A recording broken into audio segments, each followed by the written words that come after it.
তোমাদের 5 মার্ক কিন্তু বরাদ্দ আছে, 5 মার্ক। সো 5-এ যদি 5 পেতে হয় তবে একটা পসেসিভ, হ্যাজ হিজ হচ্ছে পসেসিভ। পসেসিভ কিসের বদলে বসে বলতো? তুমি ইংরেজি পারো না কেন বলতো? তুমি একটা মেন্টরের আন্ডারে নাই, তুমি কিভাবে ইংরেজিটা শুরু করতে হয় সেটা তুমি জানো না। তুমি যেহেতু জানো না, তুমি কিভাবে শুরু করবে বলো? প্রশ্ন হয় না। হি knows that true peace consist. এখানে একটা ঝামেলা, এখানে যদি খেয়াল না করো তুমি ডাইরেক্ট এটা ভুল করে দিয়ে আসবে। এখানে আরেকটা হচ্ছে victim of. Victim to, victim of অর্থ হচ্ছে যে শিকার হওয়া। ভিকটিম অফ অর্থ কি? শিকার হওয়া। হচ্ছে কবলে পতিত, মানে ভিকটিম টু অর্থ হচ্ছে পতিত হওয়া, পতিত হওয়া। মনে থাকবে তো?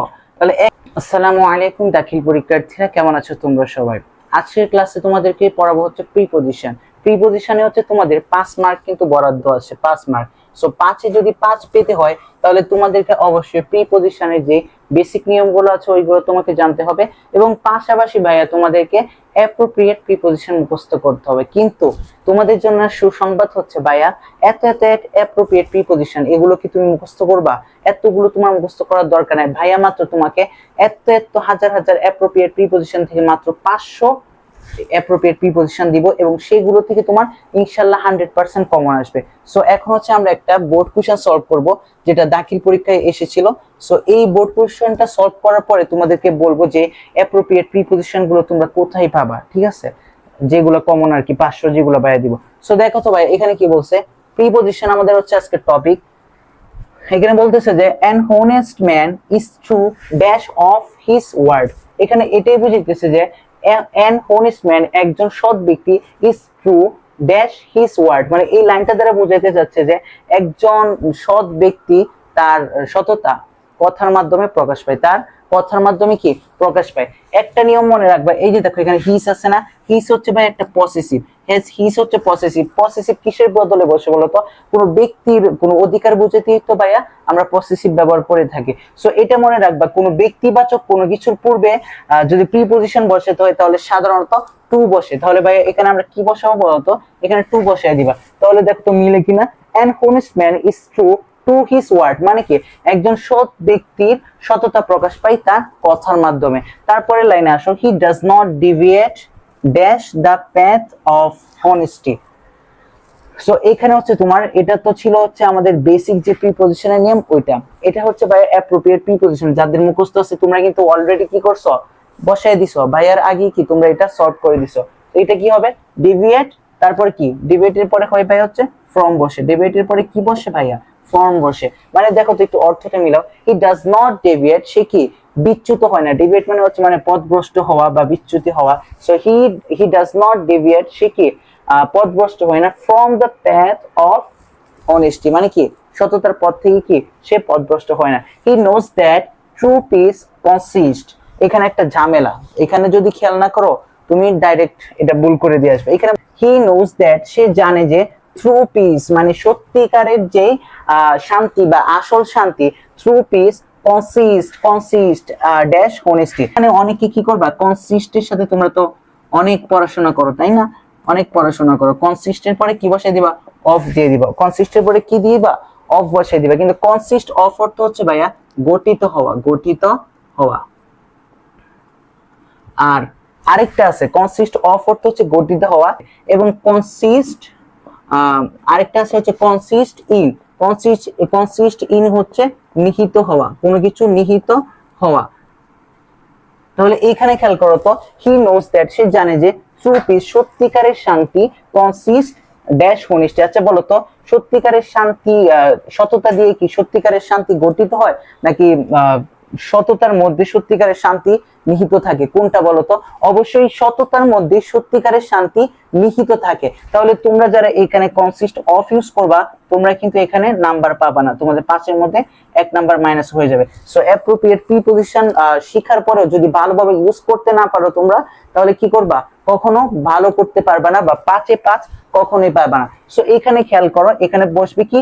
কনসিস্ট ইন বসবে, মানে কি he knows that true peace consist in honesty, মানে হচ্ছে সত্যিকারের সততা, সত্যিকারের শান্তি সততার মধ্যেই নিহিত, বা সততার মধ্যেই কি বিদ্যমান, বা সততার মধ্যেই রয়েছে। দেখো so he does not fall a victim, এখানে আরেকটা এস লাগাইবা তোমরা, এখানে আরেকটা ভুল করবা। তো এখানে কি বলছে, so he does not fall a victim dash any grade, মানে কি সে কোনো লোভে কি করে না বলতো। এখানে দেখো ভিকটিম, ভিকটিম একটা অ্যাপ্রোপ্রিয়েট প্রিপজিশন, তোমরা যদি না পড়ো তাহলে পারবে না।